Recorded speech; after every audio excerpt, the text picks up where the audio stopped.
said I got to say something, baby, hand me the mic. I said I got to say something, better hand me the mic.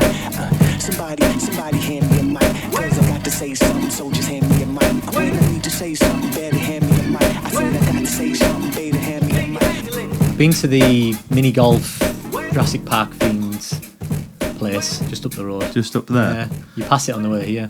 Yeah. Have you ever been there, Ron? I can't say I have. No. I can't say I have. Ron's not Ron's unless Where you are can. you from? I live in Sedgefield. I'm that way on. So this is all new to me as well. Like I went down Stokesley town for the first time last week. Yeah. So it is a very nice drive. Very nice. Just them back roads can be horrible at 5 o'clock because some people like to do 30 mile an hour on them. How long is your drive, Ron, home? About 35 minutes. 35. But then if you hit the flyover at the right time, it can take 50. Yeah. So Proper trek. yeah, Sorry about that, mate. no, it's fine. It's all worth it. It's all worth it, innit? You know? It is. Progressing the career and that. Yeah. So Southpaw's left. Again, his story is that he's emigrating to Australia. What he's actually got is a job offer in the adult entertainment industry.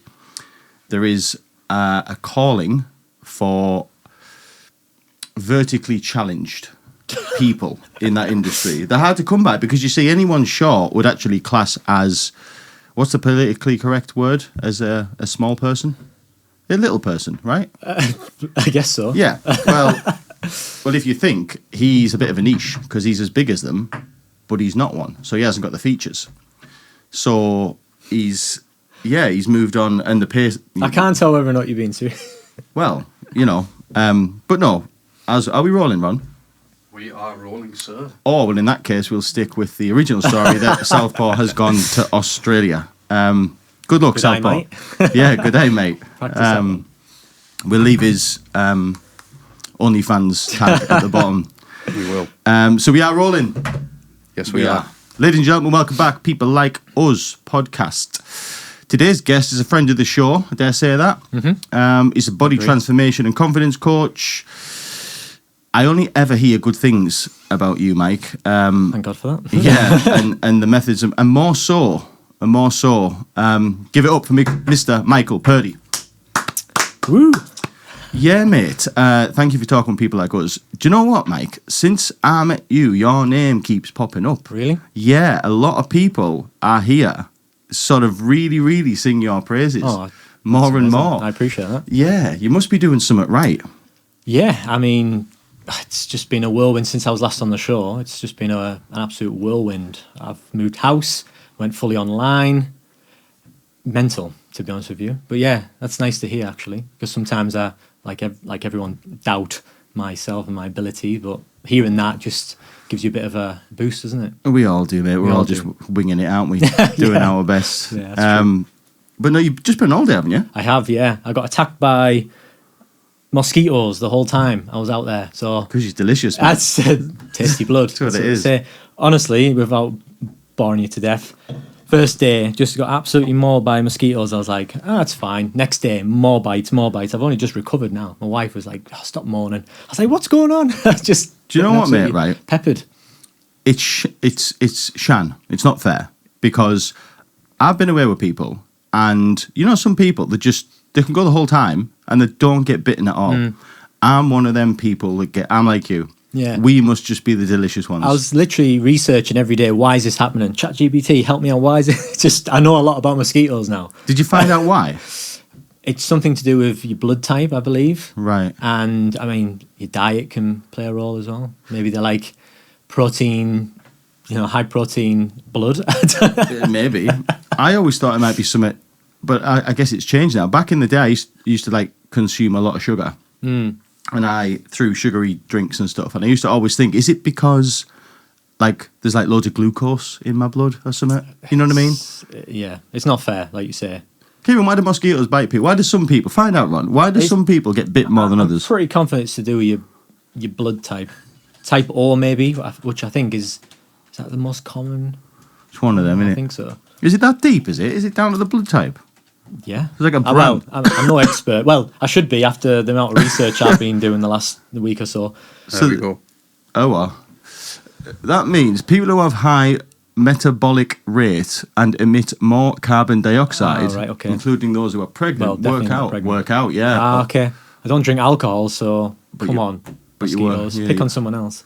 You work out like a good one, though. Aye, that could be it. I mean, your knowledge would probably be able to help us here. Would you, because you work out a lot, do you have higher, or do you emit more carbon dioxide? What is carbon dioxide?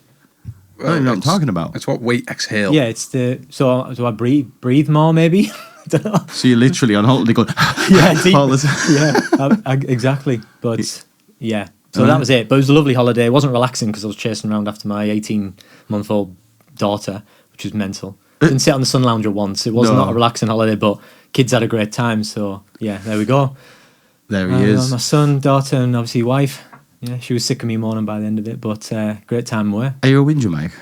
I can be. I'm a whinger. I catch myself and like stop whinging. I'm a whinger. Yeah, I can't help it. Do you know what it is, mate? I call it perfectionist. You know what I mean? We're just perfectionists. But you know? yeah, great time away. Yeah, man. I was looking, mate, right, at some of your holiday pictures there. Okay. Right. And look, I'm not in the shape you're in, mate, but like everybody, 2 weeks out from the gym, I start giving it, really going for it, you know, Yeah. chicken and broccoli this week. Yeah. Mate, I looked at some of your holiday pictures, right? And how have you done that? Like you're in Mint Nick on holiday. Like normally, okay, I'm good for the first 24 hours. Then the feast begins, and then the Ethiopian belly comes. And for the rest of the holiday, I look like I've got, you know what I mean? Yeah, well, I did a little bit of a trial. It might be sad to a lot of people, but I decided to spend the first 3 days like staying really clean, light meals, trying to space my meals out, not going all in on the all-inclusive. And I felt great. But then I was obviously for the rest of the holiday, I decided to indulge a little bit. And interestingly, that led to poor sleep, indigestion, really poor acid reflux, like shocking. And a bit of anxiety as well, weirdly, just Really? because I spent the rest of the holiday, indulging in the cakes, all the delicious food. And I don't regret it because it was an interesting take. But that was like day 2 maybe, and I felt good. I felt quite lean.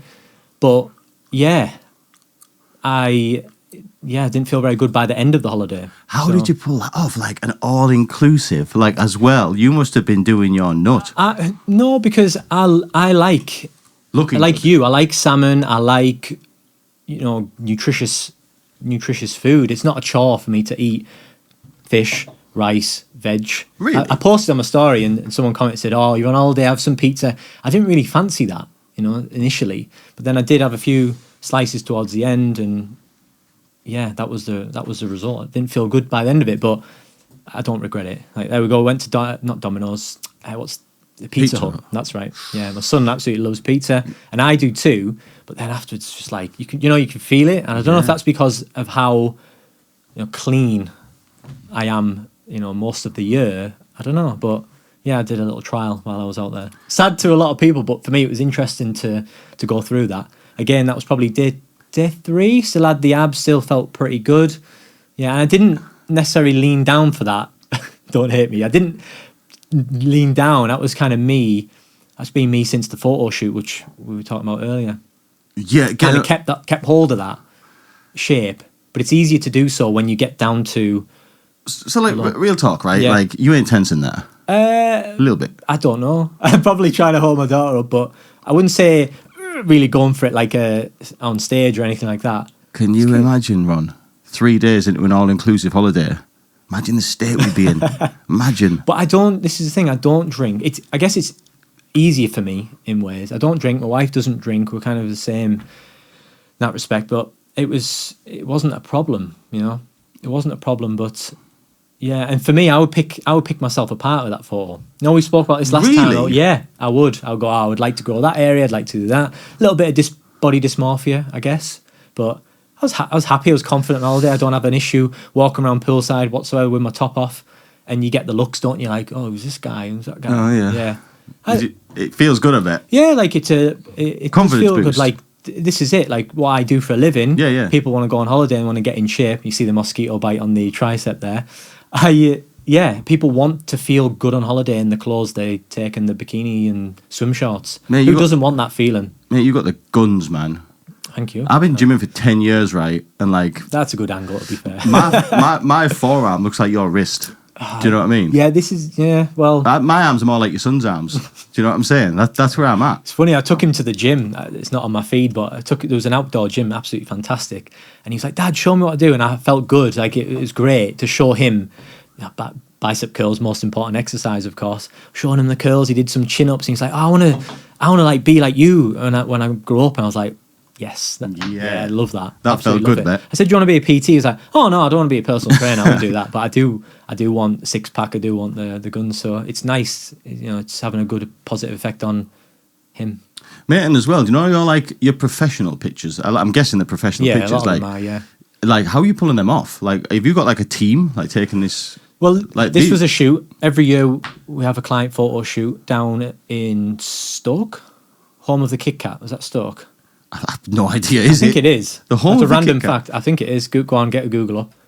Home of the Kit Kat. I bet it's York. I bet this is wrong. It's York. It's York. I've heard it before. Bang. Oh well, what's? I don't know. What's Stoke famous for? Isn't it Let's have a like look. Stoke on Trent? No idea. Ceramics. No, it's just a chocolate bar. I'm confident there's a chocolate bar in there. Let's have a look. This is riveting. No, you're thinking of Birmingham for Cadbury's? No. Mate. There's never... No, mate. No, I'm wrong. No, it's not Stoke. Robbie Williams, he's from Stoke, isn't he? That's right. And he could be a chocolate bar. That'll be it. Not too far off. Robbie Williams bar. Anyway, went down Stoke. Carl Morris, fantastic photographer. I mean, look at his work, unbelievable. Makes me look half decent. I mean, took a bunch of clients down there, yeah. And that was, when was that? June, July? Can't remember now. So this is a paid shoot, right? Yeah. Right, Yeah, okay.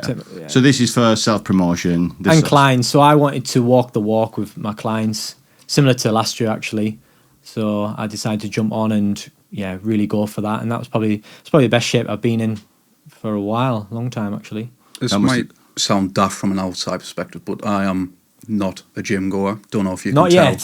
Not yet. Maybe. I do need to look a bit better. But do you train like aggressively hard to get this physique for the photo shoot, or is this just like your daily routine of like trying to keep this up constantly? It's a bit of both, really. It's more so diet, as you know, Dan. Like diet's huge. It plays a massive role in how you look ultimately. But yes, a lot of training's gone into that. I actually started at CrossFit, I think, which might have had a positive effect on my physique. I know a lot of PTs saying, "Oh, CrossFit will have a detrimental effect on your physique," but for me, I think it's had a positive impact, to be honest. And obviously, I trained for High Rocks hybrid games, so I did train relatively hard, but it's not like super aggressive, pushing every set to failure as such. And I do a lot of running as well, so that obviously boosts the expenditure and obviously performance as well. Yeah, I mean, I've been a bit confused with the whole thing, probably, as you know, Mike. I've told you before, I've heard different things, and similar. Yeah, I mean, I was definitely never in the shape you were in, but the best I can ever get to through horrible discipline is skinny and ripped. That's all I can get. I've never been able to obtain bigger and ripped. Do you know what I mean? That to me, I don't know how that, and you seem to have pulled that off. Well, yeah, obviously it's years and years of training, really, the foundations, and then when you decide to do something like a photo shoot, you work back over and make sure your nutrition's dialed in, high protein, calorie deficit, of course. Fam, I think I've got a new man crush. Don't look that good now, to be honest, but again, lighting, pump, carbohydrates, a good tan. Obviously I don't have a tan now, but that was I'm happy with that physique, to be honest. With someone like that, right? Like, who are you looking up to? Like, obviously, people like me, I'm looking at people like you and thinking, never. How do I get to that? Who's Michael Purdie looking at? Well, who's your man crush? My man crush has got to be Ollie Martian. Now, Ollie Martian. Never he is a hybrid athlete. He owns Marchon, a huge company. Ollie Martian. M-A-R-C-H-O-N. So match. You will, as soon as you see this guy, I'll just go right down the pecking order. Yeah, trust me. Ollie Marsh No, spelled. All right. CHMR. Yeah, CO. Yeah, that's there we him. go. Who is this Internet tank? personality. Jesus Yeah. Christ. Yeah, ex-rugby player, so he had the foundation, as you can see there. Oh. But he is big, he is ripped. Get on his Instagram because you will... Yeah, He's like you, packing 2 or 3 more yeah, stone on. he's... Yeah, similar height to me, but build-wise, as you can see, he's got the traps. He's just the ultimate physique. My man crush, if you want to... Yeah, if you want to go down that road. Amazing. Fantastic company as well. Supplements, training platform, really good, really successful. Were you into this like I imagine you weren't, but like, were you into this when you were a kid? Were you like into physique as a kid? Not physique development, but certainly sports, football, tennis. Yeah, done it all really. Yeah, so I've always been active at school and college, right up until obviously today. Right. Always been active. What Yeah. football boost do you have at school? Predators. Always Predators. Mark Yeah, I'm a 1. massive David Beckham fan. Yeah. How old are you? If you don't mind me asking. 36 now. 36, right. Yeah. So yeah, about the right. Man United were my team. That was when it. that was when I was a kid. Man, I rocked the Puma Kings. Puma Kings. Remember Proper them? classic kangaroo leather. Kangaroo now they're leather. all like synthetic. I don't think they're the real deal. No. But, But I yeah. remember the Mark 1 Predators. Like With a tongue. They have a tongue or not? Nah, well, they had Before then? a little one, but the Mark 1 Predators, they had the rubber on them was like an inch high, great big like treads coming out Yeah. the front of it. I don't know if they did anything, but Yeah, I remember the Preds with the little rubber sort of to help you curl the ball. Apparently. Yeah, apparently, yeah. apparently, Felt like David Beckham. Yeah, sometimes, but, basically. yeah, I loved David Beckham growing up. But yeah, football, really into football when I was a kid. Didn't really do very well, but I had dreams of becoming a Premiership yeah. footballer. When you're a kid, you 100%. That's all you want to be, a footballer. You don't need to Most worry people. about school, do you? No. Like literally, it's just a matter of time. Yeah, You know, so, I, yeah. I was the shortest kid in the school and thought I'd be a goalkeeper. Work that out. Yeah. Don't know many short, successful goalkeepers. No, I don't think there is any, mate, to be fair. Yeah, my man crush never aged well. When I was a kid, my man crush was Michael Jackson. But that was obviously before the pedo bit. Do you know what I mean? So I was going to say, it never aged what happened well. there? Yeah, I know. So who's your man crush now, apart from me? The guy from Magic Mike. Joe. Channing? No, not Channing. No, I'm not into blondes. No. I like my brunettes. Do you know what I mean? This Magic guy. Mike. Yeah, Magic Mike. Joe Mangala. How do you pronounce his name? I'm not even going to try. You know what the worrying thing Magic is? Mike. This is about the third time this video has been played on this It'll be- podcast. Right, okay. I It'll know. be this one. This guy. Manganiello? This guy. That's my man crush. he's in good nick. Yeah, he's in good nick. I think you're in better nick, like. No, I see. No, he's got great delts, He's good about- chest, good chest. He's about 6'6", I think. Yeah, he Do you know looks what I like mean? he's got big like muscle bellies. Yeah. Yeah, he's got that. Kevin Nash was in Magic Mike, right? The wrestler. Kevin Nash. Yeah, Was Kevin he? Nash. Yeah, No. he was Kevin Nash Magic Mike. Yeah, see, comes up. Yeah. There you go, big Kevin Matt. Is that Kevin how that Nash. was? Yeah, No he's about way. 7 foot. Yeah, Yeah, he was, isn't he? He was like the old dude, wasn't yeah. he? Yeah. Again, wrestling was massive growing up. I loved wrestling. Were you banging into wrestlers? Still yeah? do. Still like wrestling. Yeah, you watched the WWE in that. Yeah. Do I ya? went to a house show about 4 weeks ago, Newcastle. That was brilliant. Yeah, a bit of a secret there. Little No, secret. not so secret anymore. Love WWE. Love WCW back in the day. Yeah. Everyone went through a WWF/WWE stage, right? Doing wrestling moves at school. I didn't. You didn't? I I didn't know. Everyone, swanton bombs Yeah. on the school bags, choke slams, power bombs, stunners. I've got an incredible story. Oh, about go on this. then. Let's hear it. Are you familiar with the pile driver? Yeah, absolutely. Yeah. The bandit, I think. So it was primary school. A lad called Matty and a lad called Christopher. We were all doing wrestling moves out on this bit of grass. I think someone chucked an RKO in there somewhere. Love And an then all of a sudden we turn around and Chris is on the floor holding his neck. And we're like, man. oh, what's happened? And we just hear from the background, Matty's just pile driven Chris into the ground. And he spent the remainder of the school day laid outside with the teacher holding his neck. Wow. Broke his neck. No, No, he was all right. There was no like break or anything.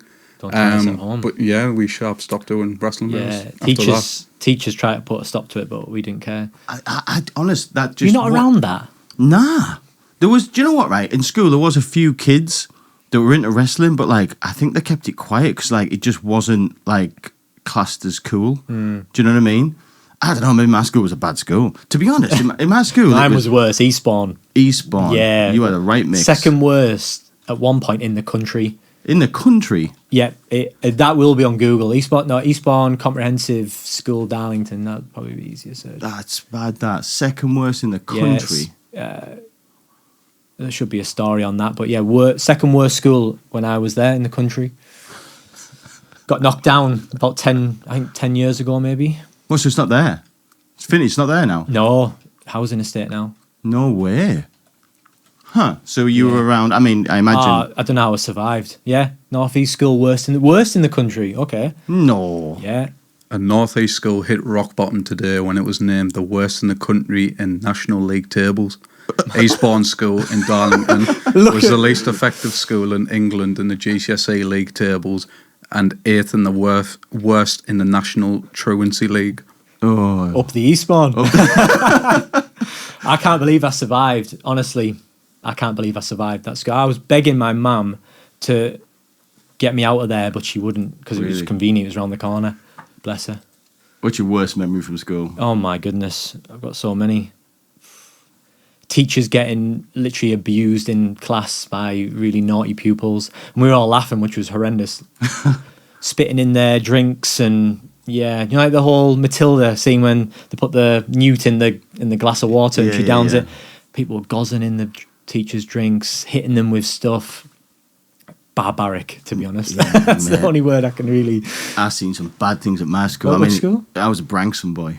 Okay. So it was pretty rough too. Yeah. I think mine was more mine was more poverty than bad. But I saw some bad things, like, I mean, I saw a guy have a shit in the corridor, like... Yeah. And I don't mean, like, turned around the corner and there was shit there. I mean, I watched him have a poo in the corridor. We all did. It was a moment. I remember once, right, there was this, like, bloody awful, man. This is how, like, you're just not right as a kid. Well, I never did shit like this, but, like, I remember this one lunatic. Do you remember them rulers you got at school, the metal ones? Yeah. With the sharp edges? Why would you give them to kids? Think about it, yeah, they right? were And deadly. compasses. Like, come on, fam. Aye, with the sharp... I remember. Mate, I remember once, right, this kid, I won't name him, we're in a maths class. I can still see it now. I was sat at the back with a naughty boy. He's just trying to not get beat up. Do you know what I mean? Yeah. And I remember this guy had one of them metal rulers. And at the front, there was obviously the, like, let's say the lesser popular kids. Do you know what I mean? There was these two, bless them. They had each other. One of them had a pot on his arm. He seemed to have a pot on his arm for 5 years. I didn't, you always had a pot on his arm. And this guy threw the metal ruler. And I remember it happening in slow motion. And honestly, it was like... Kill someone. Yeah. It went... Zoo, zoo, zoo. Oh my It was like slow motion. Yeah, they were deadly. And it went in the back of his head, right? And it stuck in, and it, like, held itself for a few seconds. Yeah. And he didn't move, and he just went, and it fell. And then you just seen this slow stream. He had like a ginger skinhead, and you just seen this slow stream of blood. Like, mate, like, that went in his skull. Do you know what I mean? Like, that kid never went to hospital. You know, Brutal. that was just... Just went in the medical room and they got wet paper towels together. Literally, like, that's what it was. Like, Yeah. you know... Absolutely brutal. Many teachers used to just run out the class, cry, and never returned. They would last a term, if that. Lots of, supply teacher after supply teacher. I was just like, this is nuts. I can't believe I'm here. You can't help but jump on the bandwagon. I was the cheeky kid. I would never be nasty, never be really cruel to a teacher, but my goal was to make everyone in that class think, what a funny guy Michael is. It's survival. Yeah. It's what it is. It's survival, isn't it? Yeah, exactly. Otherwise, you just get bullied. Unfortunately. Yeah. Yeah, you're either with them or against them. Yeah. Like, and that's a horrible thing. Yeah, I saw some shit at school where, like, if now I'm older, I'd probably try and do something. Do you know what I mean? I seen, people getting... And this one guy came in, Jeff Sewell, I remember him so well, from down south. He was going to come in and really sort the school out.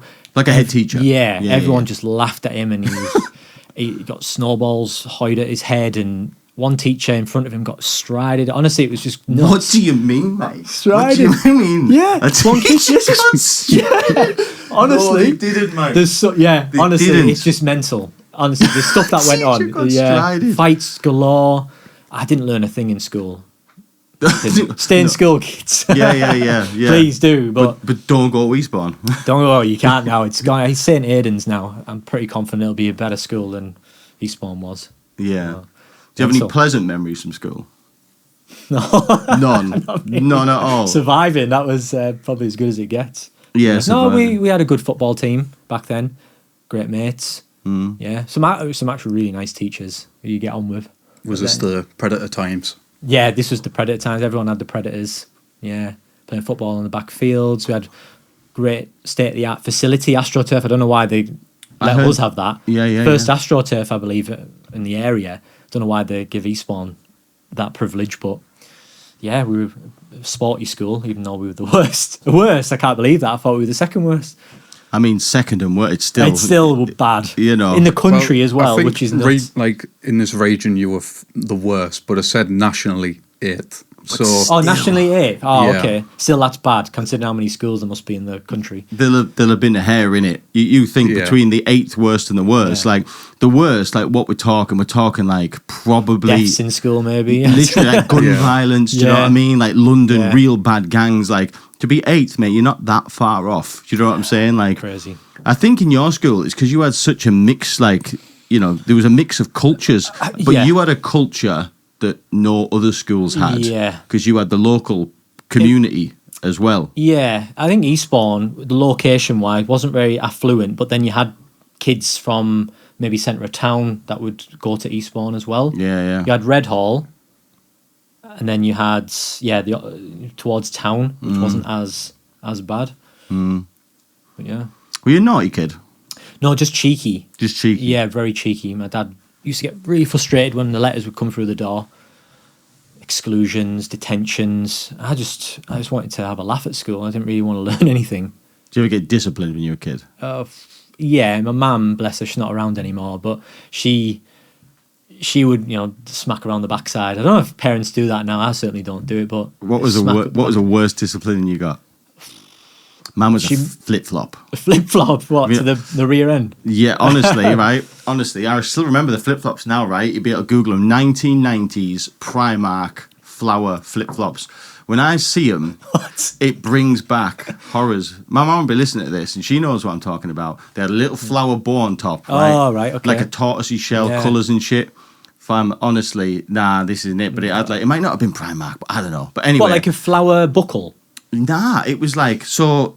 You have the flip flop, but the strap was like I guess made of like a bow. It was like a bow. Okay, yeah. It like went over your foot. Yeah, It didn't go through your toe. They were like a sandal, I guess. Yeah. Mum would wear flip Like a flops. one I of bet, them. I bet a Havaiana would hurt. Yeah, but it would. But I can remember, right? My mum used to draw like Billy the Kid, like this motion, because obviously you can imagine. I'm like I'm a little bastard. So like this came off a few times, but like my mum was quick. So like my mum had these flip flops on, and like whoosh, like that. It'd be like Billy the Kid, like draw. Yeah. And before you knew it, and obviously she was young, she was quick. Yeah. I used to think I was slick and try and run away, but like, whoosh, 25-year-old Maggie, she'll track you down. Yeah. Do you know what I mean? Like, Yeah, my Yeah. mum could never catch me. I would just go straight up the stairs before. Gone. But then anytime she clipped me, I was like, oh, bloody hell. Yeah. She wouldn't let me out for days. I know that. you got She grounded. used to- yeah, grounded. That was it. Well- PlayStation would go in a separate room. Really? Things like that. Yeah. Oh, no. It didn't really phase me. I'd still do it again. See, I hacked that. I hacked, not detention, grounding. Mm. So the hacking was I would do my mum's head in that much that she'd make me get out. Yeah. So like obviously there's a bit of nuance to it. Do you know what I mean? You can't Yeah. be direct. You can't start Nah. smashing the house up. You just got to start nagging her and talking to her and just Please, can I? yeah. Just been a bit disruptive in the house, and that would get me out. Fair enough. So you weren't a bad kid then? Just really cheeky. I imagine the teachers in the staff room were probably bitching about me, saying, "Oh, he's a little twat. He thinks he's this. He thinks he's." I can imagine it looking back. Yeah. But Did no. you have like when you were at school? Did you have like did you have like a cool kid school uniform? Primary school, I remember I didn't have the logo, which I was devastated about. I didn't have that. I just had a plain blue boys jumper. Boys, the shop. Is that still around, actually? Boys? Yeah, Oh, it is in yeah. town. I had Boys a plain blue jumper. I didn't have the logo, but many kids in my class didn't have that luxury. No. It's gutted. But like when you got a bit older, like our uniform, like the cool kids, Yeah. we were wearing the white Ben Sherman shirts. The Rockports? The How old are you? Rockports. I'm a little bit older than you. Right. The Rockports must have been around. Rockports, yeah. Berghaus courts. Berghaus courts. There wasn't too many of them. We were like a bit before then, even like. Yeah. I mean, Rockports. Ron, you don't even know what a Rockport boot is, do you? No, this is my first time fam. even saying it. Classic school shoe. You could do anything in a Rockport. Yeah. Football. Same with kickers. You know, with the squared front and the Did you flap. leave the flap the on? side? Yeah. Of course you did. But after a Kickers. while, they got curled. You know, Yeah, it yeah. got curled up because of the wet. Do you know what kickers is either, do you, Ron? Rockports. No, I know kickers, but I used to get the premium shoes on me. Shoes on, yeah. Shoes Before on then used to it be was banging. Barrett's. Barrett's? Remember Barrett's. Barrett's? Yeah. You used to go and get your school shoes every summer. Fam, we were Clarks. Clark's, yeah. Remember Clark do, shoes? yeah. And there was that fitting machine where you put your foot on it. Yeah. And then, like, it closed you in. You remember? They still got that. No, they yeah, don't. they do. Took my daughter to get her feet measured. And It's they got still electric similar now, one. I don't think so. It's still manual. Yeah, Oh, I'm pretty I love sure. that. Clark Oh, shoes. Oh, man's Oh, got we all had the Velcro. Velcro. Yeah. Velcro trainers, Velcro That's what shoes, I'm yeah. talking about. Classic. Do you have the light up shoes as well? What, you mean the LA Gears? Yeah, the LA Of course I had Gears. the LA Gears, mate. Yeah. Yeah. Yeah. Oh my goodness, yeah. Do you know what LA Gears are? No. Fam, these were shoes, right, where the soles lit up. As you took a step, right? You Yeah. had to be Are they strong like step. the though. ones what you say like in all of like Spain and everything, you know, where they, like, is it like the fake Yeezys with like the light up soles? No, these are like No. they look like Jordans in a way. Yeah, they did a bit. No, these actually had lights. Lights in the back. But what would happen is obviously because like we're probably all from council estates, like one of them had stopped working. Yeah. Like so you'd have like one light up shoe in it. Yeah, Yeah, this was a real thing. Oh my this. goodness. LA Tech. Nostalgia. Yeah. I mean, this was cooler than cool, right? Yeah. LA. You were the bee's knees if you had a pair. Yeah, I think these were called LA Lights, weren't they? Yeah. I'm sure. I remember them LA Tech. Your Google search history after this. Yeah, I Sure. know. Sam, can you still get LA Gear trainers now? Go on shopping. Do they still sell Sports them? Direct probably stock them, to be fair. They eBay. stock everything else. Gone, haven't they? That's a shame. eBay's got them. That's a shame. But yeah, right through school, yeah, I would have the coolest available, I guess. My mum, right, bless her, she really wanted us in nice clobber, not because of the brand and, well, maybe not, but it was all about the quality. It washed well, kept you warm in winter. She was Resourceful. very much like that. She would go without, bless her. So me and my brother didn't. You know, Yeah. right, you need the best tracksuit bottoms, you need the best coat. So she'd make sure, no matter what, we would have that, bless her.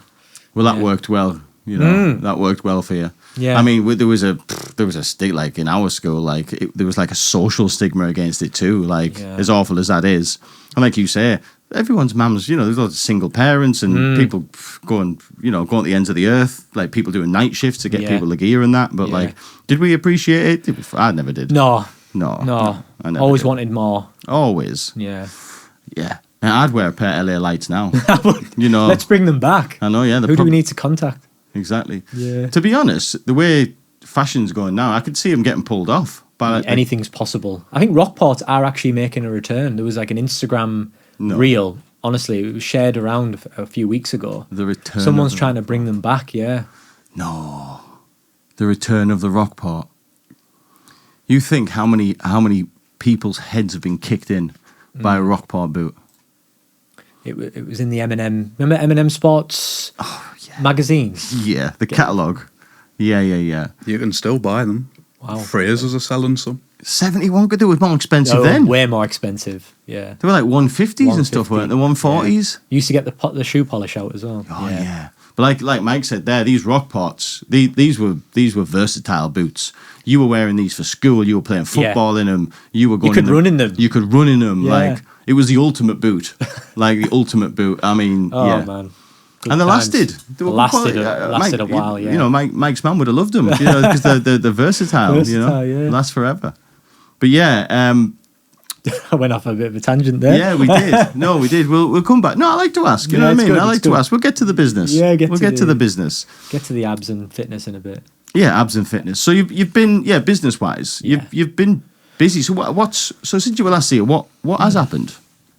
Mainly transitioning online, full time online. should have happened probably when I was last on the show, but I put it off because I really enjoyed in person, and I didn't want to give it up. I thought you were online. I was only doing 10 hours in person. So that's like one-on-one training in a gym with a client? Yeah, 10, right. 10 hours a week, if that. I was working at Forge Fitness in town. That's right, yeah, Forge, yeah. But then it got to a point, obviously online was just booming, and I didn't have enough time to give, I felt like it was heading that way, not giving my clients enough attention. We talked about this, didn't we? So I was like, look, I said to my in-person clients, you either join me online or unfortunately you're going to have to look for another in-person coach. But thankfully, all but 2 jumped online. Right. So fully online. So how have you worked that then? Because there is obviously an element that now isn't there, which is like a big one for me as somebody who has gymmed before. Like when you're one-on-one with someone, you are looking at the form, right? Mm-hmm. When it's online, you ain't seeing stuff. So have you noticed any decrease in results? Have you noticed? I get better results online. I'm not so? just saying that because the adherence is higher, because there's more involved online. It's more and more accountability, more support. Whereas in person, you're with that PT 1-2 hours a week, and that is it. If you don't get any support outside of that, it's very difficult to get a result. Because a lot of people, none of my clients, of course, they believe that 2 hours spent with a coach in the gym is enough across the week to get results. But what about diet over the weekend? What about expenditure and general steps, all that stuff? So with online, because I'm literally on their minds 24/7, they stay on track. And it's more flexible for them because they don't have to stick to a PT schedule. You're training at 7 a.m. on Wednesday morning. You can train whenever. As long as you get the work done, it's flexible. You can work it around your week. That's a sell anywhere. Yeah, well, no, in theory, yeah, it works. But you mentioned form and things. A lot of my clients, I may ask for it or they do it off their own backs. Send me them performing an exercise so I can give them feedback. Do they really? Yeah, so and that's the beauty of the app. Yeah, pop the phone up. I asked them to crop it so I only view the reps, otherwise they're all day. And I assess the form, give them some feedback, and maybe send them a video if I think they'll benefit from me showing them a better way of doing the exercise. That's clever. To be honest, it works well. Because I've only recently realised that after 10 years of doing whatever I do, that's a major flaw of what I've been doing is form, completely. Yeah. I've been on pretty much everything. I've only just realised you're supposed to do things slowly. You're erratic. Yeah, I'm this guy. I'm in a rush. But you might as well not bother because all you're doing is smashing your joints to bits. Basically. But you might start it off slow and controlled, but then over time you just pick up bad habits and you don't even realise. Yeah. Even myself, I have to film. I've not got a coach anymore, but when I was on board, I would always send him videos and he'd give me feedback. I was like, I never thought about that. I've been doing that. And even when you watch it back, too fast, if it's a deadlift not hinging correctly or something like that. So, yeah, that box is ticked. That's ticked. Definitely. Right. So, and I'm not just saying this because I am fully online. There's a lot of great in-person coaches out there, but the way the world's going with AI and the technology, you're seeing far less PTs in the gym. I don't know if you've noticed that in the gym you go to, but there's far less in-person coaches now, which is sad in a way because there's great benefits to working with a coach in person, but because online is so popular, it's saturated as well, but there are a lot of good coaches online getting fantastic results. Do you think, your view, I heard somebody mention the other day, gymming. Yeah. This whole thing. Is this just a phase? What's that? Online? Just gymming. I don't know if I missed it, but right, Mike, go back, right? Remember when we were 12 and you were in Eastbourne, right, striding teachers and there was flinging rulers at kids' heads and nearly killing them and people having a shit in the corridor. I don't think there was a gym world. Nah. It was rare, right? There was the Dolphin Centre. I think they were probably one of the first facilities, I think, to have a gym. Could be wrong. Leisure centre gyms, and you had the whole air machines and the first. My gym still has them. I go to a gym that's stuck in the dark ages. Oh, God. Literally, some of the sometimes stuff. the best machines at those gyms. Though. Literally, some of the stuff is like, it's like antique, you know? Antique, yeah. But I go there because, But yeah, it's. I wouldn't say it's a phase. I think since COVID, people are now valuing their health way more, because obviously those who really got struck down with COVID and unfortunately didn't survive, that a lot of them weren't looking after themselves, or they weren't in good shape. I don't just mean like visibly, but internally as well.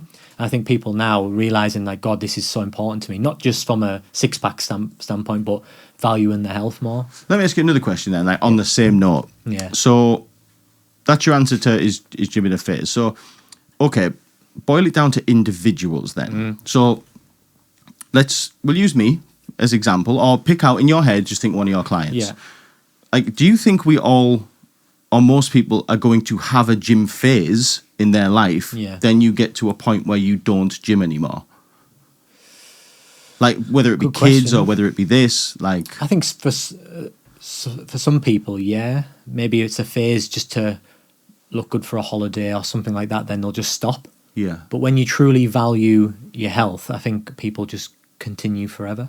Yeah. There's no end goal, really. There shouldn't be an end goal to No. exercising. But I suppose the beauty in what you do is there's always new people. Yeah. Like, there's just There's a stream. always people wanting help. There's always somebody who's not in shape and wants to be in shape. Yeah. Okay, they might one day progress and think, I don't need trainer anymore. Mhm. Great, see ya. Yeah. But this new guy's coming on, or lady, who's Yeah. like, I need to get in shape. And Yeah, you're like, yep, yeah. welcome on board. Yeah, exactly. So the idea is to keep going for as long as you physically can. What do you think, right? Because go way back. When I was younger, I nearly went down your avenue. There was a time in my life where I wanted to be a PE teacher. And I did the whole, went to remember the Larchfield Centre? Yeah. Did that. Doug, what a guy Doug was, taught me how to play badminton. I'll whoop you all. But yeah, what I noticed is, right, I thought this. And you must have thought, I know you thought this. Right. You don't see no old PTs. That's I ain't true. never seen an old PT. Yeah. That's all I'm saying. Yeah. So where does that go? Or do you think, hang fire, you might not see an old PT, but this is a new era. Yeah. So we now will. In the next 20, 30 years, we Who will have knows? older PTs. Yeah. What's your views? Yeah, I can see that, to be honest. But then a lot of people, a lot of ex-PTs, they'll go down like management route, gym manager or, area manager for a corporate company. I don't know. But for me, I can see myself going down the mentoring route, I think, to help PTs either transition online or grow their in-person business. Huh. Yeah, Okay. maybe in the future. I'm not saying definitely, but that's been on my mind because a lot do that. Oh, so this is actually a thing. Hmm. Where, am I hearing this right? So somebody who got themselves in a position you were in, Yeah. made a good success of it, Mm-hmm. thought, I'm sick of this now. They now position themselves to their clients will be the Michael Purdie coaching of the world, and they'll come to you and say, listen, I've got an online coaching business, how do I make it better? Yeah. And you'd be like, right, Yeah, this is what you need it's- to do, this is how you scale it up. The mentoring space is huge. Every PT, every online coach, if you've got it in your bio, you will get a follow from somebody in the mentoring space. Hey, Michael, are you looking to grow your business or something along those guru. lines? Yeah, some guru. Right. It's massive. It really is, and it can be beneficial financially for a lot of mentors done correctly. But I can see myself going down that avenue at some point. So it's like a PT Yoda. Yeah, I guess so. I love grow to your help. business. I'm not saying I'm the best out there or anything like that, but I love to help, especially new PTs, fresh-faced, really eager to learn, and even coach people for free initially just to get themselves a foot in the door. I really want to help those PTs, so that sort of inspires me to maybe do that. Yeah. Yeah, one thing, I mean, I've never, as you know, I had a failed attempt of pairing up with you. Yeah. But what I hear from other people, right, and just through the time I've spoken to you a couple of times now Yeah. as well, and like, this is like no stain on the other people that I've spoke to and other PTs that I know. Like, I've came in direct contact and spoke to 3 PTs now. Yeah. All of them all right, and Yeah, they'll tell you how to get in shape. But you seem to have, and again, I'm probably going to upset people. My but head's going to be massive. yeah, This but, no, place. but like you seem to just be a bit cleverer and I don't mean that awfully. You just sort of understand. You've got, I don't know, like more like a scientist. You know what I mean? I wouldn't say that. Like a fitness scientist. I went to Eastbourne. Come on. I know, yeah, but How like did that happen? you just know stuff. Yeah. just- Well, not everything, but I just zone in and really, I love to learn. Really. But I think as well, you've also, and you'd be the first to admit this, you've got a little bit of an obsessive streak. Yeah, 100%. Like, I can tell. When Yeah. I look in your eyes, I can see a little bit of what I got in him. Oh, yeah. Like, one nutcase knows another nutcase. Do you know what I mean? Like, Yeah. yeah. Absolutely, yeah. And like that thing you just said when you're on holiday, like, It's mad, honestly. every normal person, right? 95% of the people. No, look, okay, let me hear you out. Right? Okay, so I've been in shape before. All right. I've You're done still a little, in shape, I've done a come little on. bit of what Mike did. You know, I've been on all day and thought, nah, I ain't eating the bread. And no, and keeping an eye on shit. Just like, no, I'll just have the meat. And Yeah. And I've like you, I've dragged it out of 3 or 4 Yeah. days, you know what I mean? But that thing you just said, right, about eating the shit and going to bed, right, 95% of people that have the same reaction. They have the heartburn, you know, Yeah. they get a bit Acid fat, reflux, but you get that extra thing. Yeah. You get the voice in your head. Yeah. Now, not many people get the voice in their head. Because Yeah. the voice in It's your just head. the norm, isn't it, for them? Yeah. Because they'll just think, yeah, I put some weight on, so what? I'll Yeah. burn it off. Not Mike. Yeah. Mike's sitting there tormented, absolutely tormented. Yeah. The voice in his head, you're a waste man. Yeah. You know, like, look at the state. You're of messed up. And What you're you like, doing? fuck, Yeah. I'm trying to go to sleep. Yeah. But I think that's what might separate you. Yeah. I have that, I think it's called enoughism. I might have butchered that. But like always moving the goalpost, like it's never good enough. Yeah. I struggle with that. Like, and it goes against me a lot of the time because I struggle to appreciate the journey and what I've achieved. And How does that work out in life though, Mike? Because it's hard because you're battling between, all right, you can have a chill day, you can relax, and then you're battling with that other voice. No, you haven't done enough. You need to do more. can you have a day off? Yeah, I can have a day off the gym, but in terms of like my routine, You're still running. struggle. Yeah, still run. Yeah, Rest day, run. Do you remember? Yeah, rest day run. Enoughism, is that a thing?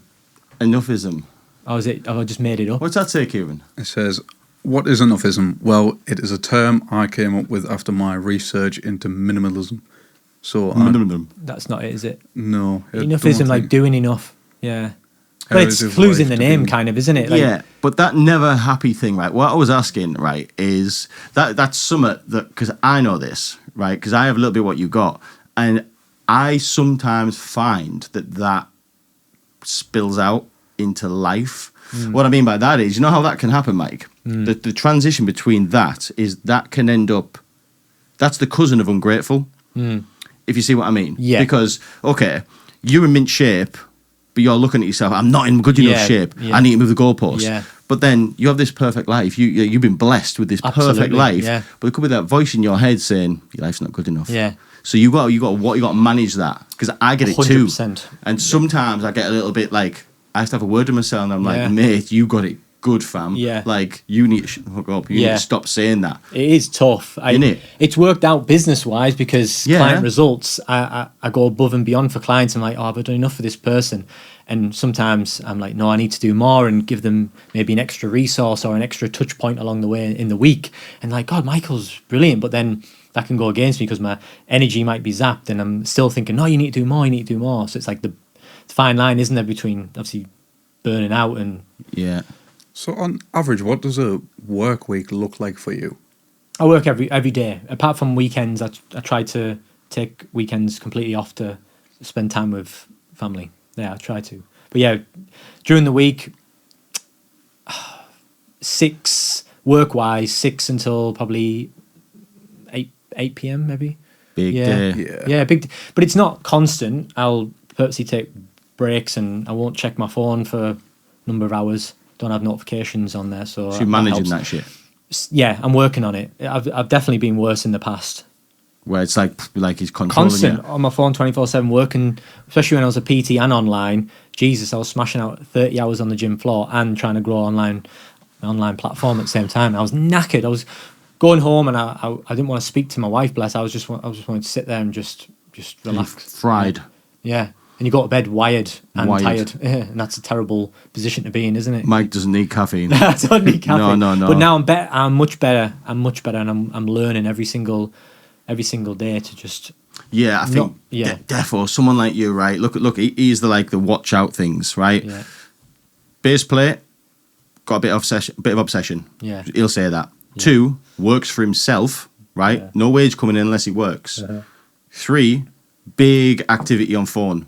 Has to be I on hate phone it. a lot. Yeah. 4, lot of physical exertion. Yeah. You can see like Mike got to do some serious like managing of shit because Mike's plates are like this. Yeah. And Mike's like, whoa. And throw a young child in the mix. This year's been very tough. I don't mind saying that.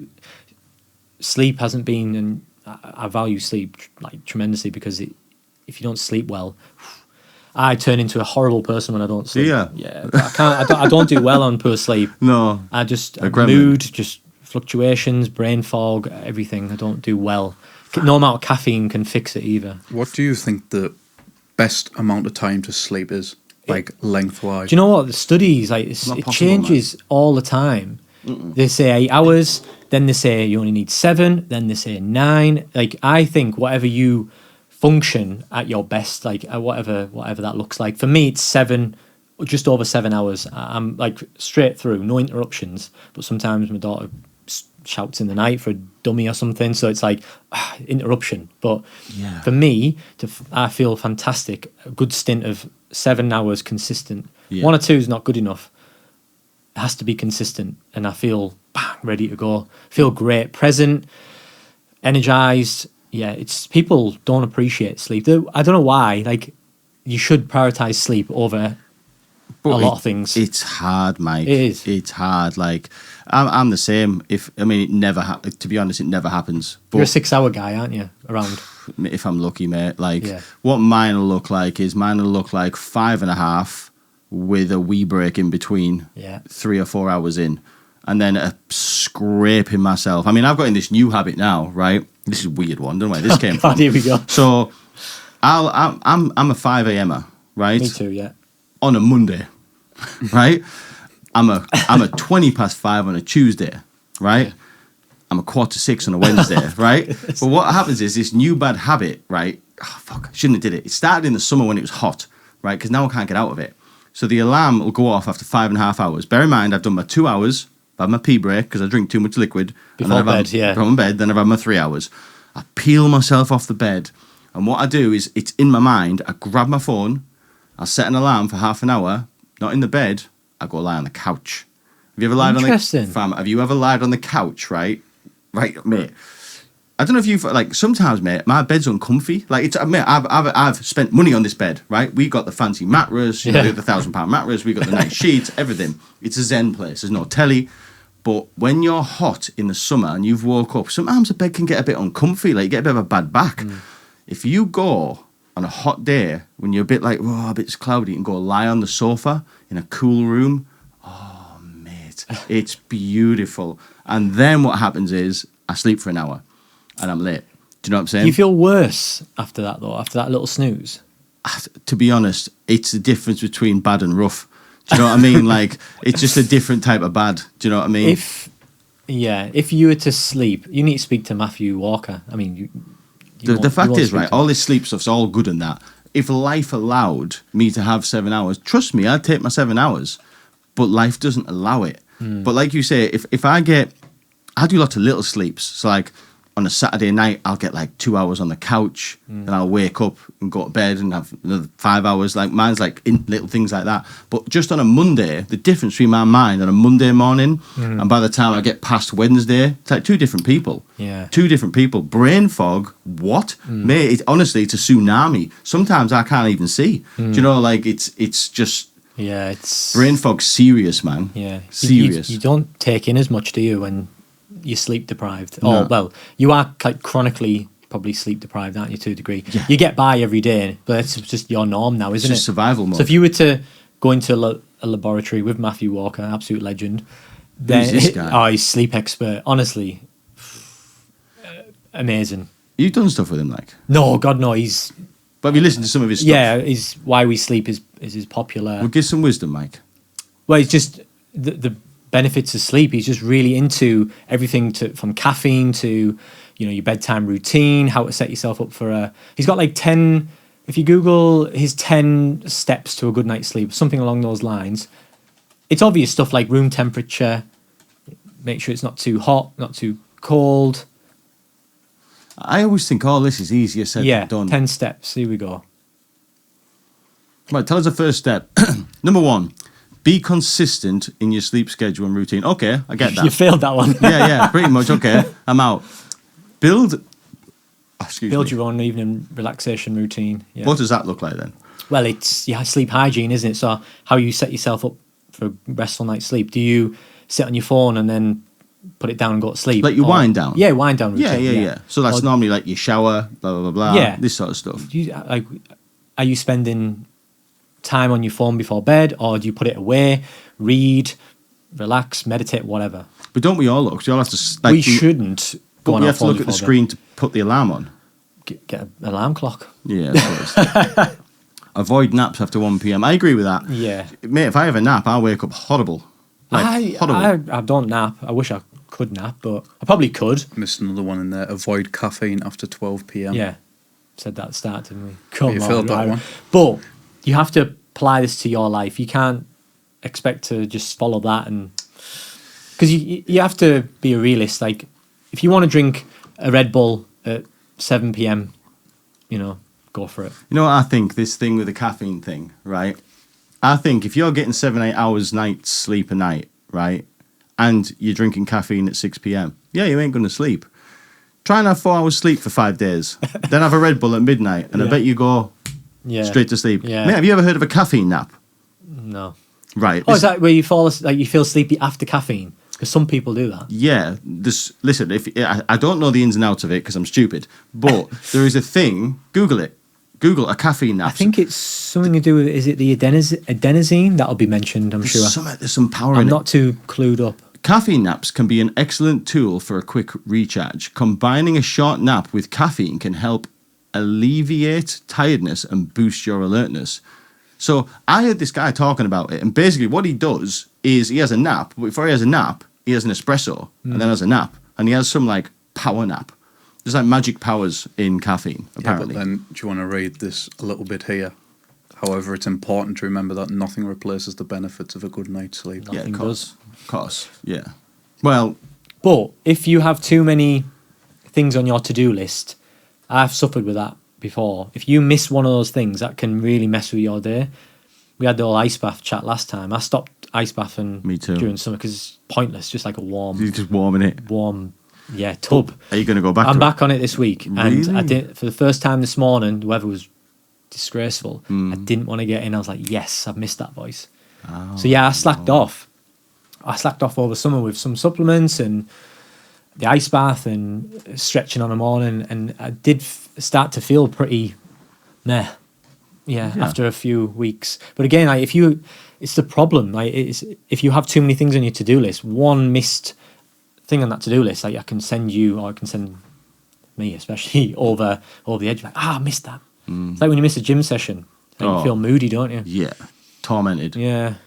So it's a slippery slope, and I'm still learning. We all are. How did we get onto sleep? How did we get there? I can't remember. I asked, what do we think? Oh, yeah. Oh, yeah. That was Where were we night's before sleep then? is. Where were we before then? Before then, we were... I can't remember. What are we know, talking about? Stop Your recording, Google, Wilbur. your Google search is just mental right now. Yeah. No, it was business. Yeah. That's how we got there. Yeah. It was, we did the online stuff, Yeah. right? Yeah. And then we ended up there. But anyway, so where are we? So that's it. So, different things. So I remember we were talking about where this industry is going to go. Yes. That's what we were talking about. Into obviously mentoring and things like that. Yeah, and phases and stuff. Because I can see a world. I'm impressed by you because you were a gymmer before kids, right? And you've managed to stay doing that through being a father of two. Solid.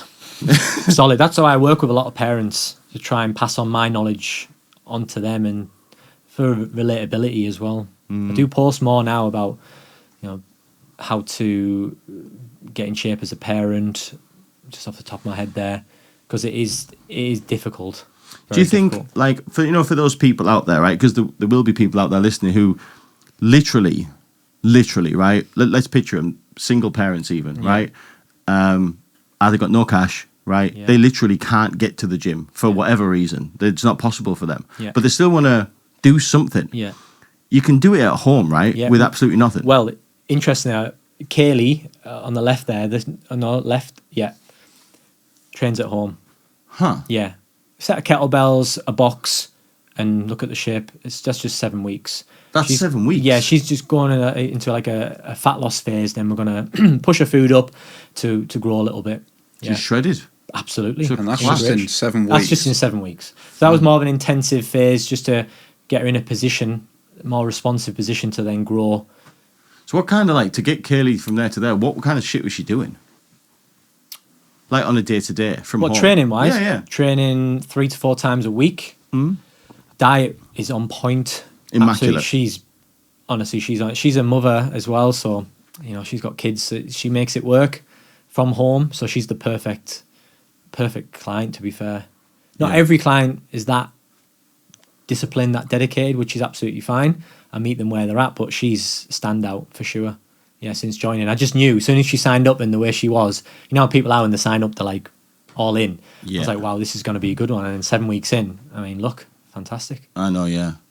Yeah, It's immaculate. but yeah, So there's an example. You that's can get great results at home. And during COVID, people obviously trained at home because gyms were closed. And I used to love programming clients say, what have you got available? Oh, a paint can. Great. I'll put together a workout involving your paint can. like a Rocky Absolutely Balboa fantastic. style, yeah. Yeah, and I used to love programming, sat at home during, the heat wave in 2020, just putting different programs together, saying, right, I've done this program for you. I had more time back then. Loved programming clients at home, and I still do now. And someone says, I want to train at home. I'm like, yes, well, you can absolutely get great results with just a kettlebell or bands or whatever you've got. And on a food thing, right? Yeah, Also, like eating healthy. yeah, Like, I know I've played both games. I've been the pizza guy and I've been the eating healthy guy. Yeah. Like recently, like I started working with this other guy. Yeah. Right. Check this guy out. So I got it in my head that, like you do, you start obsessing about age. I turned 40.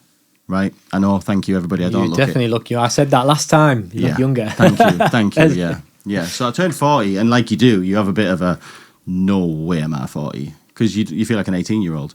But you do start to realize things. Things don't move like they used to. And you start hearing all this stuff about like functional, right? So not just like banging heavy weights. Like, how good are your hips? Like, can you touch your toes? Can you put your socks on without falling over? And I was noticing this. So like recent years, like obviously when you put your sock on, you stand up, put your sock on. I can't do that no more. I found myself sat on my bedroom floor. There's a mirror in my bedroom, like a full I've got length. vision now. Yeah, so like you can picture, I'm on a morning and I'm trying to put my sock on, and I'm having to sit down to put it on, and I'm like, this is going wrong. Yeah. So I got in my head about this functional stuff. So I've joined this guy called Protein Pappy, right? Protein Pappy, what a name. Yeah, I know, what a name, right? That's a great name. Yeah. You need to get one of them, Mike, like a tag. Do you know what I mean? I need a cooler tag. MP Coaching's this is him, bland. Protein Pappy. So, like, he does a lot of, like, stuff I ain't seen before. Like, play some of his, like, movement videos. Oh, yeah. See the 1990. It's like, Drill. I've never seen people move. Like, I've seen that, but, like, go through some other ones, See- Ron. Yeah. But, like, some of the movements I never seen. Is he living out in Bali? He's in America. Like, this, I never seen this before.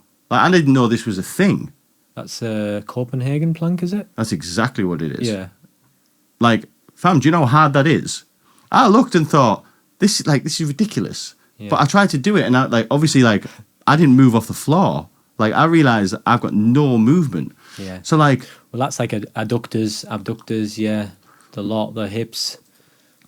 so We it's- don't move like that, though, if you think about it. When you're training, you'll do your presses, you'll do your rows, you'll do your Everything's squats. Everything's, straight lines. yeah. You don't really move to the side. Yeah. There's a lot of lateral movements in there, which is very good, yeah. Yeah. So, like, again, look, he's got me from the Instagram. But Yeah, more lots, adductor work, like, lots of this, yeah. which will benefit things like your squat. If you've got strong adductors, they're only going to make you nice and stable for your squats.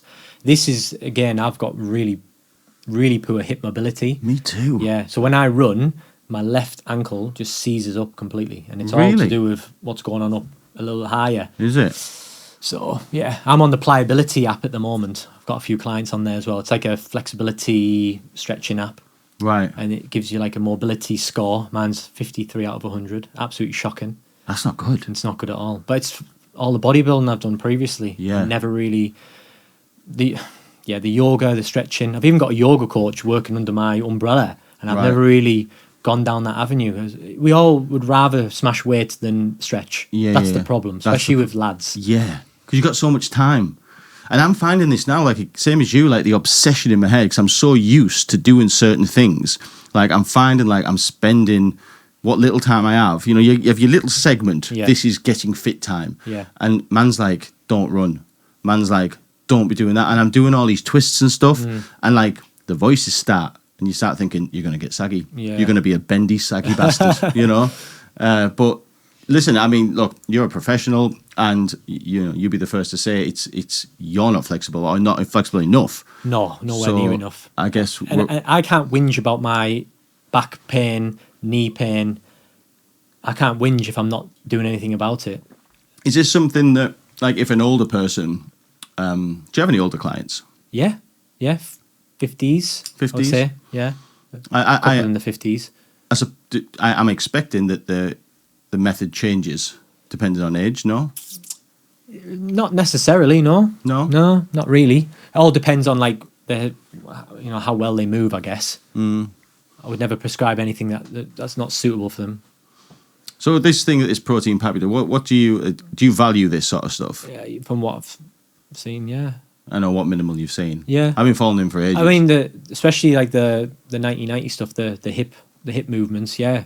Could all benefit from doing more core and more rotational work. That's just a thrust, in it. Big Yeah, one for hip the ladies. thrusts, yeah. Yeah. Even the guys, a lot more guys are doing hip thrusts and abductor work because you need to bulletproof your butt cheeks. Because when you sat down for a long period of time, they just switch off. They get lazy. Then you get back problems, knee problems, and they'll go to a physio with a bad knee. But it could be coming from backside. That's my issue. Got a weak left glute. 1 week left. Yeah, both. But yeah, I see a lot of band work. I would do some of this stuff for like prehab, before training. Right. I wouldn't spend a full session doing, but I would spend some time like prepping, prepping prime. But like you think, like you think in our life, like how many people are going to end up with like knackered hips and stuff? Yeah, Like- this is the thing. If you continue to train hard, fast reps, like you said earlier, like that's good and bad. Like you are obviously trying to preserve muscle as you age, which is very, very important. But like, what's that doing to your joints if you're not doing things properly as well? You see older bodybuilders, they've got the rounded shoulders, knackered shoulder, and they're taped up in the gym, aren't they? The old school bodybuilders because they've just abused the. Dorian Yates is a great example. You know Dorian Yates? Yeah. So he was obviously a big time bodybuilder, world champion, absolutely amazing He like physique. won summit, didn't he? Won many Mr. Olympias. He transitioned from the heavyweights after numerous injuries. He's now really into his yoga or Pilates, one of the two. Jesus. I think he's into his cannabis now, which he claims has helped him with his joints and things. And I pain could be and wrong stuff. there. Yeah, and pain, yeah. So that's him now, like crazy. But because he's looked after his body after the bodybuilding. I think he'd come away from it. He still trains heavy, but yeah, he does. There he is there on the right, doing the yoga and shit Yeah. with the beads on. Yeah, Yeah, as an older man. yeah, Second row, far right. yeah. Go on, Dorian. Yeah, I watched the podcast with him, and you Oh, are yeah? right. Yeah, what you said. Like, I didn't know he was. Had a lot of injuries, but you watch how he trained in the dungeon in Birmingham. Absolutely, I used to love watching his videos. But then, with bodybuilders, the screaming. I'd have YouTube on. My mum would be somewhere, and he'd be like, just a thought, what's he watching? But yeah, Dorian trained so hard, and everyone thought that's how you have to train. But obviously, with the assistance, and genetics, you just get in incredible shape. So what, is he knackered now? No, the opposite, because he's obviously started to train, cycling. I know he does a lot of cycling, yoga, still looks after himself. So what would you like to, people who have trained for. I mean, some of your clients would be long time trainers too, right? Yeah. So like, what's your method advice to them to not end up in the place with the knackered shoulders with a tape round the round? Just train smarter, not harder. And what does that I mean? guess. Full range of motion, like know your limits, like not overtraining as well. Right. So you can very easily overtrain. I probably fell into that camp numerous times, overtraining, and you pay the price long term. You think you're going to get better results by training more, but I know people, and I'm proof as well, like pull back a little bit, do less, but focus on quality over quantity, and quality over quantity, then you can get better results. Have you got any injuries? Yeah, loads. The lower back, the knee at the minute. But since starting CrossFit, it's difficult because if you don't, as you're training tired, essentially, compromised training, you'll do your bit of strength work at the beginning, then you'll have the WOD, the workout, which is intense. So you're often doing snatches tired, and to nail the form when you're tired is really difficult. So then I'm noticing more niggles. So that's why I'm on the pliability bandwagon, trying to improve my flexibility. But I understand it's going to take a long time to improve. Yeah, for sure. But yeah, that would be my advice. Train smarter, not necessarily harder. So look after your body with nutrition as well. Not just calories, goes way beyond that. As you know, it's all about the food you're putting on board. Yeah, going on the food thing, like, I want to talk about this as well. Like, so, obviously, that's how I got into that protein pappy guy. Yeah. So, like, you give me a shopping list, obviously. This is the third time I played this game now. This is your meal plan, you know. Again, I'm like rolling my eyes, but it's just because I know what happens. I've done this before. I buy loads of food. It goes in the fridge. Half it goes out of date. And then, so there I go, going through, supermarket, buying things I never heard of before. Spending 200 quid on this bloody shopping there. And I'm thinking to myself, right, not many people have got this type of money to be playing this game. Like, so what I want to say, Mike, is from your expert opinion, let's imagine, right, with straight povo, right? Straight povo, job seekers allowance. Do you know what I mean? Like, so like we're like, we got 15 quid, right? That's our food. We got super noodle money. Do you know what I'm saying? Right?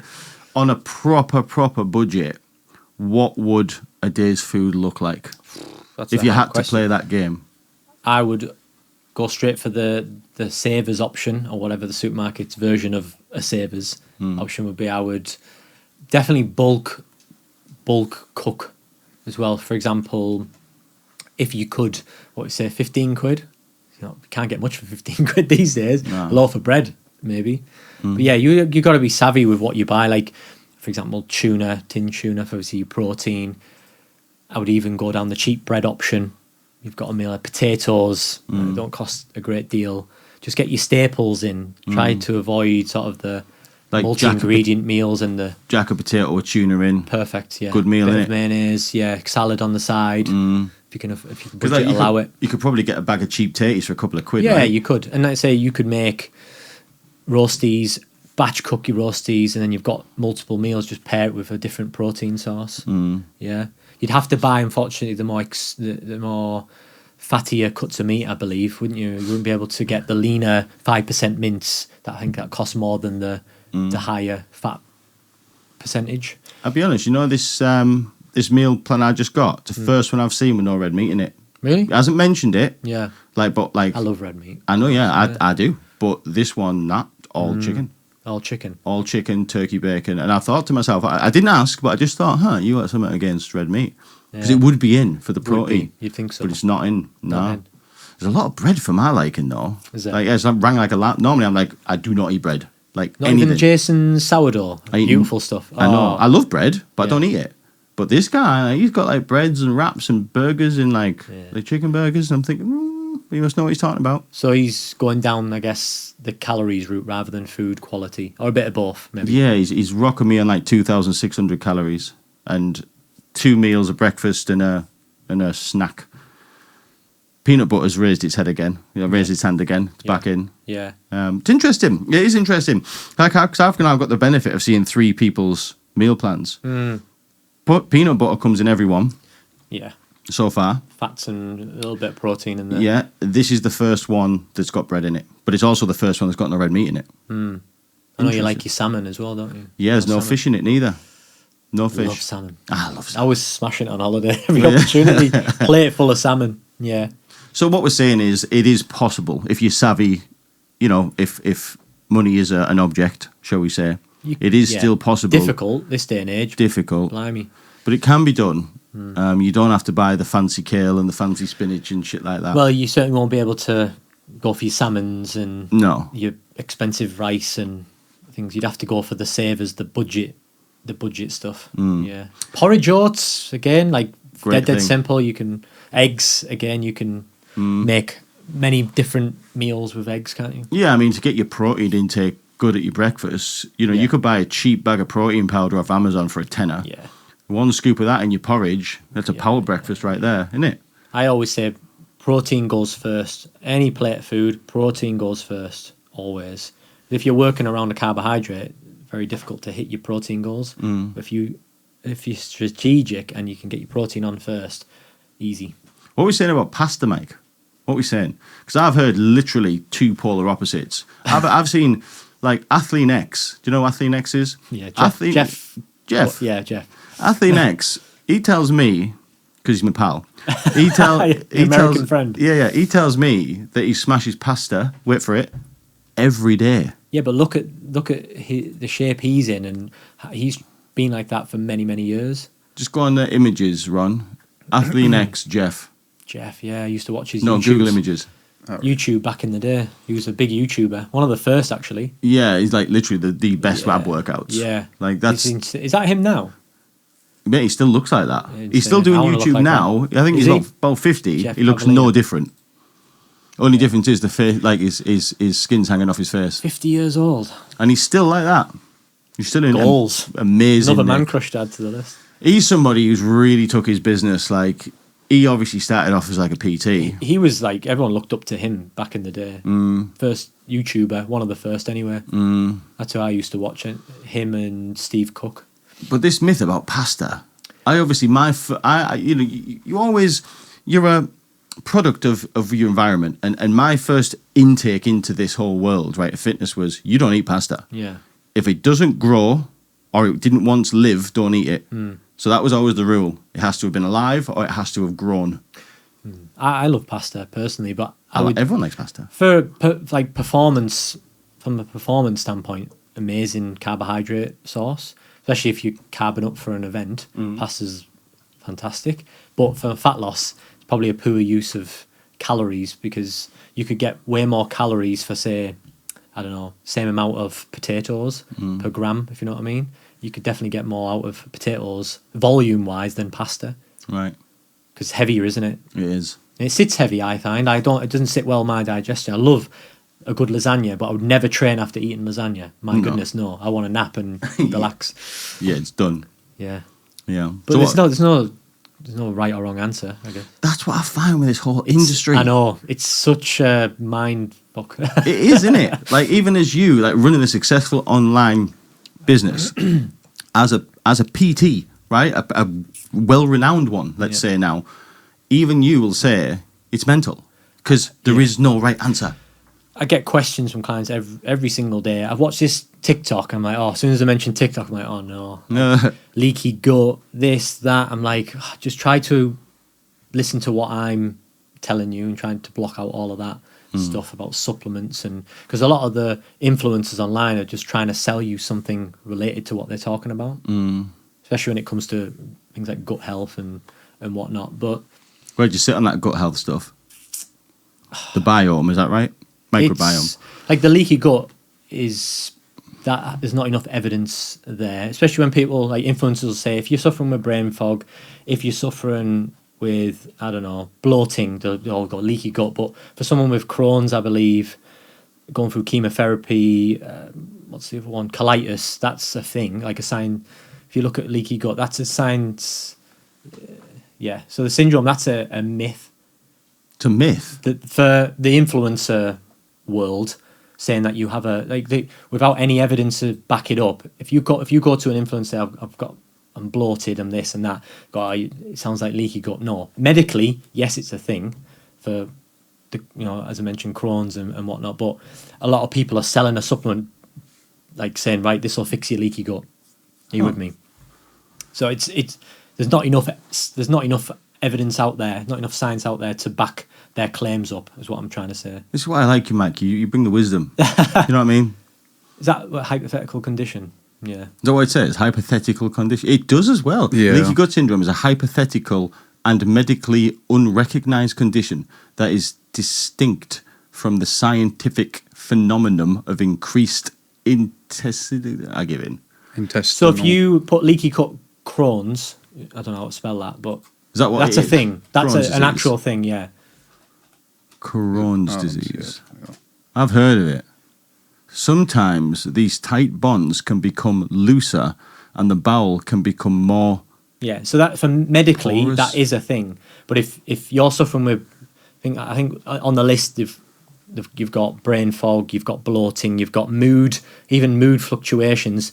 These influencers or coaches even I've noticed will say leaky gut, fix your diet. Everyone needs to fix the diet, but saying that it's just ridiculous. And when clients come to me with they'll send me a video to something related, I'm like, they're selling something or they've got a hidden agenda. Just ramble. Yeah. Absolute a lot of the time ramble. it's just utter nonsense. I used to think that about the thyroid thing. I used to think that's just nonsense. Well, that's the thing. If you medically diagnosed with hyperactive, Is that actually a thing? I thought it was just a Yeah. thing that bigger people said for as an excuse. no, it's definitely a thing. It will slow down metabolism and things. Really? Like, So you'd have to go on lower. If you're looking to lose weight, you'd have to go on lower calories if it's not working correctly. right. There's a Cleveland clinic right next to it, so it must be real. I always run things through examine.com if it's a supplement. That's an unbiased site. There's no sponsors or anything like that. No. So if you've got a question about a supplement, always run it through examine.com. No, I always think though, Mike, with these now you mentioned the COVID Or thing. ChatGPT, man. You could say ChatGPT, what do you think about this, and it'll give you an unbiased opinion. I always think now, Mike, right? If whatever information I'm getting off a screen, Yeah. I always think now who's getting paid here. Yeah. Follow No. this examine.com, it might be great, but then I always think, well, as soon as I'm advised a product, I always, even if it sounds like the NHS, no, the NHS, everyone trusts the NHS, but then you think, yeah, but somebody here is getting paid through this advice, Yeah. who's pointing me in this direction, so I don't trust anything now. Yeah. I do my best to stay in my own lane, and I'm not one of these coaches who stand in a supermarket and say, don't eat this, don't eat that. You know, like the Eddie, I can't think of his second name now. He just says, you shouldn't eat this, it's poison, it's this, it's that. I appreciate some people are looking out for others, but I think it can be harmful, without backing it up. And that's why I try and stay in my own lane. I don't preach. I never preach online. Give my opinion, but I never preach. I never shout, because people don't want to be shouted at, do they? No. They want to be educated. Yeah, everyone's got an opinion, Yeah. Everyone's So got one. there's a lot of great coaches out there who we all sing off the same hymn sheet, I believe, when it's the right information. Yeah. Yeah. But there you go. Yeah. You've got to be careful. It's a minefield. That's why with my Instagram, I don't follow any accounts that don't really add anything to my world. I try to stay away from that. And I try and reset my algorithm as well, because it's like you go down a rabbit hole and then suddenly your algorithm's flooded with stuff and you're like, oh, how did I end up here? I was watching a window cleaner one the other day. I was like, how did I come across someone doing window cleaning? Literally, I once stopped on bloody this reel of some kind of lion. He was like, the African savannah. Yeah. Like where you see the lion eating the whatever. Mate, that's all I see. I just go on and just see animals getting ripped to pieces. That's why I don't go on it. Yeah. It won't. It hasn't reset itself, because obviously it's making me watch. Yeah, you can reset your algorithm. Can you? Yeah. Right. Yeah. We're getting towards. I didn't know that. We're getting towards. I'm not big on social, but we're getting towards the end, mate. But I know this is a question, right, that you'll definitely have an opinion about. Yeah. Right. Tell me all about. Do you know what I'm going to ask? I don't actually. Tell me all about this Manjuro thing. Okay.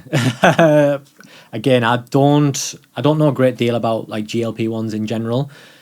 I've got a few, not Manjaro's, a restaurant. No. Not Manjaro. What exactly is it again? Because it's two, right? It's called Manjaro or... Well, it's all under the same, I believe, again, I might be wrong here, under the same umbrella, GLP-1s, like weight loss jabs, essentially. Yeah. But there's Manjaro and there's another one. There's Ozempic. Right. And I think there's another one. But So this is something that's obviously must verge into your world. You're about getting people in course. shape. Yeah, and I'll be honest, a few clients Are on are, on Manjaro especially. Listen, if someone's in a position where they're really, really struggling and they're in a position to get on board with the Ozempic to fit the criteria, is what I'm trying to say, then I'm all for it if it's going to help and give them that motivation boost they need if they've tried everything. Look, Serena Williams is on Manjaro. I read this, yeah, I saw it. Disciplined, another PT posted this the other week and I was like, yeah, absolutely right. Disciplined, committed, literally one of the best tennis players ever. If she has to resort to Manjaro or one of them, come on, like what's... Is it not just a way, and I'm not saying that's a bad thing at all, is it not just a cheat code where, like, for example, if I went on the Manjaro now, right, Yeah. I could be doing this and Manjaro go through the course and I could still eat Domino's every night Well, yeah. and I'm going to get best of both worlds, right? Because it sounds like a good deal. If you don't address the, I guess, the emotions behind why you eat Domino's, then I guess... What yeah, if you're what gonna if struggle. what if it's just black and white? They're like, there's no emotion. It's just I think it's delicious. Stop you, yeah. That's why, man. You know, just for example, this is an example, of course. Is that not just like a cheat code? And is that a good thing? Should you have to work hard? You know, I don't think you should. It's technology, right? Well, the world's changing. Yeah. And you have to, I guess, keep up with the time. You have to be open to these things. If it's helping people lose weight and improve their health, more importantly, then I'm for it, to be honest. But I always say to anyone taking any GLP-1, Ozempic, whatever, you must prioritize strength training. You must prioritize protein. Otherwise, you could end up looking like a melted candle. I guess. Because does this stuff? I don't know too much about it. I'll be honest. I don't know a great deal. Does it? I'm sure it suppresses your appetite, right? I think it blocks like receptors, or again, I'm not an expert on it. I've tried to not stay away from it or like be naive to it, but I've tried to. Right, here we go.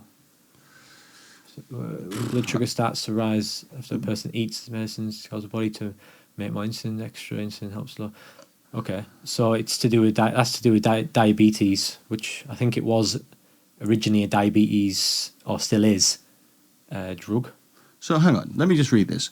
GLP-1 agonists mimic the way a hormone called Glucagon, yeah. glucagon-like peptide 1 works in the body. When blood sugar starts to rise after a person eats, these medicines cause the body to make more insulin. The extra insulin helps lower the blood sugar. Mm-hmm. Lower blood sugar helps control type 2 diabetes. So this was used for diabetes people? Yeah. Right. I think I'm pretty confident it still is, yeah. No way. I didn't know that. I thought it was just some like miracle No, thing. it wasn't just like invented for the weight loss community. I mean, Right. it stems from that. Right. But yeah, but clients say have been successful on Manjaro so far, and they always say, like, oh, don't hate me or don't judge. I never judge. If someone has to resort to that. Question, Mike. If you had a very large person, super large, Yeah. dangerously large, I'm not talking like average large. Yeah. I'm talking like where you're going to die. Yeah. But they were paying you for a service Yeah. and saying, help me, Mike. And you've been working with this person now for 2 years. They're paying the subscription. You're online, so like you don't really know what they're doing, you know, but you haven't noticed any difference. Would you ever advise somebody to give this a pop? If they've genuinely tried everything, yeah, I probably would. Right.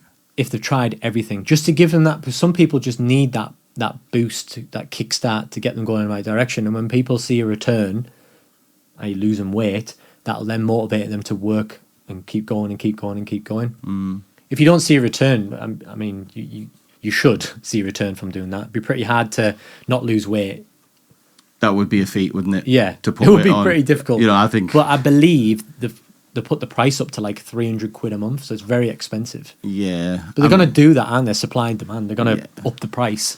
My advice to anybody that is wanting to use it and they've got a good reason to use it and they're being fleeced by the doctors or pharmacies is ask around, because there's always a dodgy fella that sells it for half the price. Well, this is the issue. I think if people have took ill after taking, then you have to question that, don't you? Really, why are people? I would question that though. I would question that.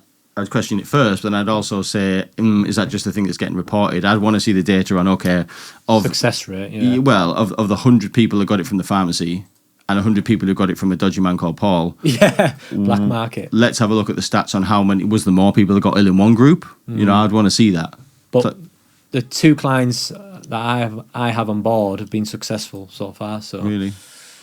Yeah, I can't, it's again... a controversial one, It isn't is very, in the PT world, you get some coaches really slating just based on what they've read or heard, and then you've got some evidence-based coaches who are pro Manjaro or anything under that. It's for me, right? Because I'm suspicious by nature. If I heard a PT literally like banging the drum not to use this, right, I would automatically think, because it's going to take some of your business, mate.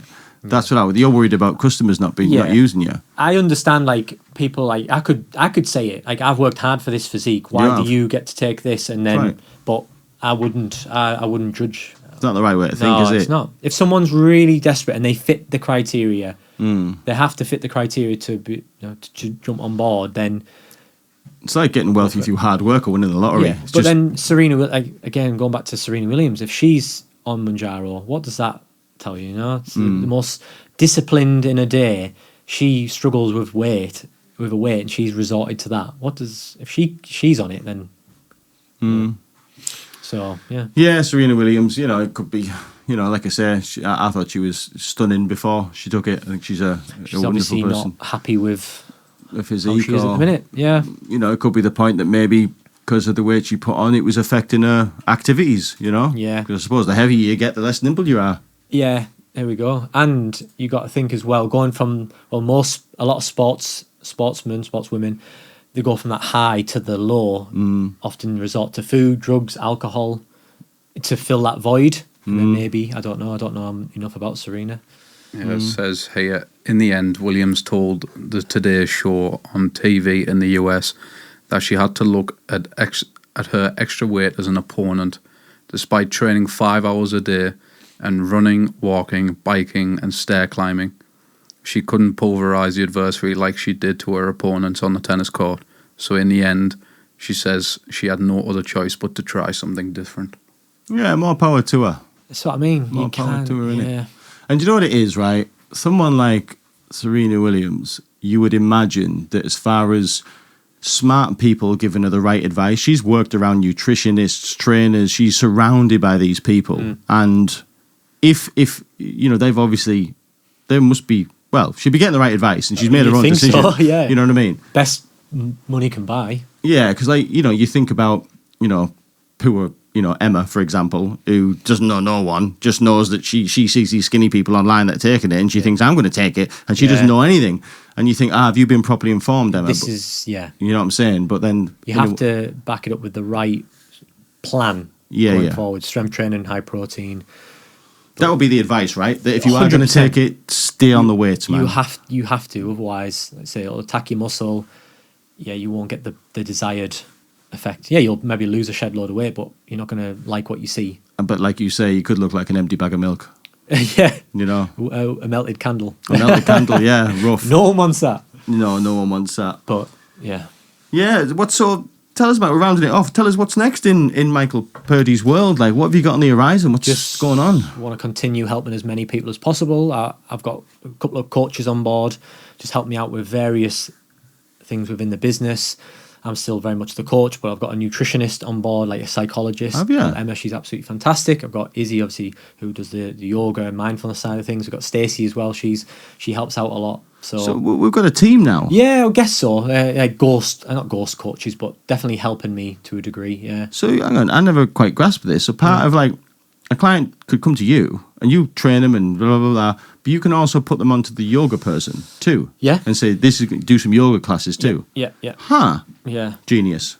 branching There you out. go, yeah. So it's now just not like I want to be a one-stop shop. You Yeah. know, looking at physios as well coming on board. Like I want to be like an all-in-one service. So although a lot of the nutrition side of things I can help a client with, but if there's anything I feel like is out of my scope, I can go right. Emma can help you with that. You are like a New Year's revolutionist wet dream. yeah. literally There's are. a post in there. Yeah. But no, that's the goal. I just want to. I say you know me. I just want to help as many people as possible. That's my goal. That's it. Yeah, mate. Simple as that. And listen, I know you don't need to hear it because but sometimes it is nice to hear. Not name dropping, but I've heard a lot of people say a lot of good things about you. That's great. And I know a lot of people that have tried other trainers and haven't had success. And I know people that are listening to you and are. Yeah. So whatever you're doing in that obsessive mind of yours, Too obsessed with getting client results. That's it. It's working. It's working, mate. It might be ruining my health, but it's working. Yeah, no, you it's know. not. It's not. I'm good. I'm happy. I'm healthy. Yeah. Mate, you're smashing it. Yeah. Thank you very much. Mike, listen, thank you very much for coming in. Thanks for having me back. Yeah. You'll, Just Third before we finish off, if there's anyone looking to get a personal trainer like Mike, we'll leave his social media in the description. Reach out. Yeah. How He'll can be we happy find you to help again, you. Mike? Instagram mainly. I'm on Facebook, but at MP Coaching. But you're going to put the tag on there, aren't you? Yeah, we'll put it in the description of this video so pretty you can much go and it. find it. Yeah. Beautiful. Perfect. Michael Purdie, ladies and gentlemen. That's the you. end of the episode. We'll see you next time. Hand me the mic. I said I got to say something better. Hand me the mic. Somebody hand me a mic.